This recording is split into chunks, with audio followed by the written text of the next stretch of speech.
इस वक्त की बहुत बड़ी खबर 193 पर, और ये आंकड़ा क्या 2010 की ओर जाता हुआ इशारा कर रहा है। 2010 में जब जेडीयू को 115 सीटें मिली थी, भारतीय जनता पार्टी ने 91 सीटों पर जीत हासिल की थी। क्या 2010 के अपने चुनावी नतीजे को छूता हुआ 2025 का ये आंकड़ा नजर आ रहा है। इस वक्त आप गौर से टीवी स्क्रीन पर देखें, तेजस्वी यादव और उनकी तमाम दूसरी सहयोगी पार्टियों के लिए कितनी बुरी खबर। और बिहार का मतलब नीतीश कुमार, जेडीयू दफ्तर में देखिए तीर बिल्कुल निशाने पर लगा है, तीर की तस्वीर के साथ जो चुनाव चिन्ह है जेडीयू का, बिहार का मतलब नीतीश कुमार, ये नया होर्डिंग लगाया गया है जेडीयू दफ्तर के ठीक सामने। और तमाम मीडिया कर्मी भी वहां पर पहुंच चुके हैं, क्योंकि नीतीश के दफ्तर के बाहर जो होर्डिंग्स लगते हैं उनके भी मतलब मायने बहुत दूर तक जाते हैं। अब मैं जल्दी से विवेश जी आपकी एक टिप्पणी लेते हुए उसके बाकी लोगों के पास आऊंगी।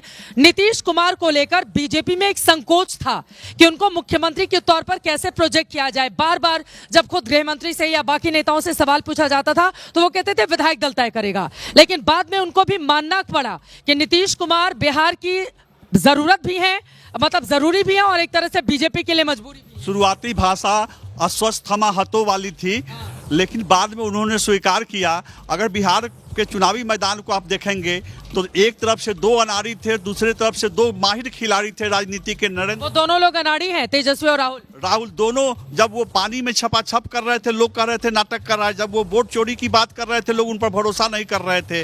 और दूसरी ओर कांग्रेस के लोगों ने बताया पूरी तरह से कैसे फिट हैं, देखिए कैसे स्विमिंग करते हैं। नहीं, लेकिन जनता कह रही थी कि ये नाटक हो रहा है। दूसरी ओर जब वो नीतीश और मोदी की जोड़ी सिमरिया पुल पर एलजेपीआर 21 पर जा पहुंची है। एलजेपीआर के लिए देखिए 29 सीटों पर उन्होंने चुनाव लड़ा, बड़ा बवाल भी हुआ था। आखिर तक चिराग पासवान बार बार नाराज भी हो रहे थे कई मुद्दों पर, लेकिन 29 में से अगर 21 पर अपनी बड़ी बढ़त चिराग पासवान की पार्टी बनाई हुई है तो अपने आप में बड़ी। मैं आपके पास आ रही हूँ, मेघा को जानकारी देंगी। मेघा, लेकिन प्रधानमंत्री नरेंद्र मोदी, देखिए एक तरफ हम बात कर रहे हैं बार बार नीतीश कुमार की, नीतीश कुमार ने तो कमाल किया ही, लेकिन नरेंद्र मोदी बीते 5 चुनाव में 14 हो, 19 हो, 24 का चुनाव हो, 20 का चुनाव हो और अब 2025 का चुनाव हो, 5 चुनावों से नरेंद्र मोदी लगातार वहां पर अपराजित योद्धा बने हुए। देखिए, भरोसे की बात है नीतीश कुमार पर और नरेंद्र मोदी जी पर। मुझे लगता है कि इस बार इस बात को भी एक्सेप्ट करना चाहिए कि जो डिसीजंस पिछले 1-2 महीने में ली गई हैं, चाहे वो अलग अलग योजनाएं दे दी जाएं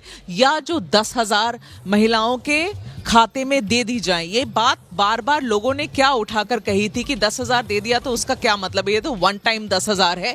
और ये भी कंपेयर किया कि आप इसको मध्य प्रदेश या महाराष्ट्र की तरफ ना समझे, क्योंकि महिलाएं वहां की शायद ज्यादा सशक्त हैं, बिहारी महिलाओं को बड़ा कमजोर समझा गया। ये 1.5 करोड़ महिलाएं जो है ना चित्रा, उन्होंने कमाल दिखाया, खुद भी वोट की दी और अपने घर वालों से भी वोट करवाया है। इसीलिए इस तरीके का 190 है, तो बीजेपी और जेडीयू भी नहीं सोच रही थी इस तरीके के नंबर्स। मैं क्विकली आपको एक चीज पढ़ के सुनाना चाह रही हूं, जल्दी से। सवाल बार बार अब पूछा जा रहा है, व्हाट्सएप पे बहुत लोगों ने मुझे भेजा है, वो ये है कि have the total votes polled by Jan Suraaj party in entire Bihar exceeded the number of interviews given by Prashant Kishor in the last 3 months. उसका ये मतलब है कि पिछले 3 महीने में प्रशांत किशोर के इंटरव्यूज के नंबर ज्यादा हैं या जो वोट मिले हैं उनको वो ज्यादा है। इस तरीके का तंज अब कसा जा रहा है प्रशांत किशोर पे। कसा, उन्होंने भी इतने बड़े बड़े वायदे किए थे तो यकीनन ये सवाल उनसे पूछे जाएंगे। देखिए चित्रा, ये थोड़ी सी दुख की बात तो जरूर है कि जो मुद्दे वो उठा रहे थे वो मुद्दे सही थे,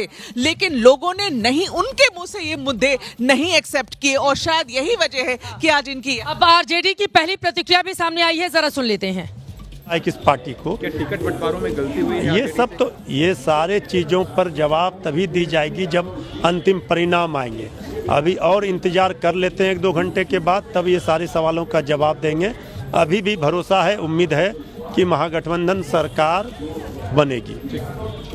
अब तो मृत्युंजय तिवारी जी को कम से कम हार मान लेनी चाहिए। 11 बज चुके हैं और यहाँ पर आंकड़ा आरजेडी का 35 पर, कांग्रेस पार्टी 10 भी क्रॉस नहीं करी है, 7 पर आकर टिक गई है और वो कह रहे नहीं अभी हार नहीं मानेंगे, आखिरी तक लड़ते रहेंगे और अभी भी पूरी उम्मीद है कि तेजस्वी यादव बनेंगे मुख्यमंत्री। लेकिन जल्दी से आपको बताते चले हैं, चाहे मिथिलांचल हो, सीमांचल हो, पूर्णिया का इलाका हो और मगध का इलाका हो, हर जगह यहाँ पर नीतीश कुमार, नरेंद्र मोदी का डंका बजता हुआ दिखाई दे रहा है और ऐसा लग रहा है धीरे धीरे ये आंकड़ा क्या 2010 2010 के रिजल्ट के आसपास जाकर थम जाएगा, जब सबसे शानदार प्रदर्शन इन दोनों पार्टियों की ओर से मिलकर किया गया था। तस्वीरें आपके सामने है जेडीयू दफ्तर की नीतीश कुमार के चेहरे के साथ। जरा सोचिए, शुरुआती के 2 चुनाव नीतीश कुमार 1977 में और उसके बाद 1980 में हरनौत से हार गए थे, नालंदा की जो सीट थी। लेकिन 1985 में जब उनकी पत्नी ने 20,000 रुपए नीतीश बाबू को यह कहते हुए दिया था कि इस बार अगर हार जाएंगे तो फिर चुनाव मत लड़िएगा, वो नीतीश कुमार 20 सालों से सिरमौर बने हुए हैं बिहार के। जेडीयू दफ्तर की तस्वीरें देखिए।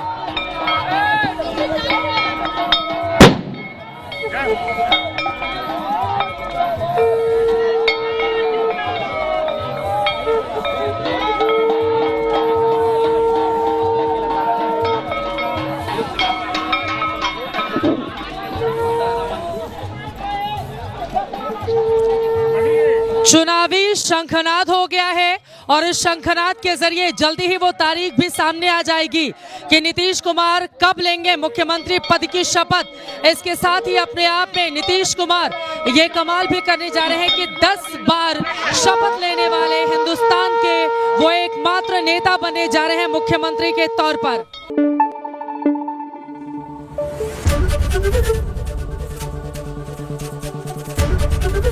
एबीपी न्यूज आपको रखे आगे।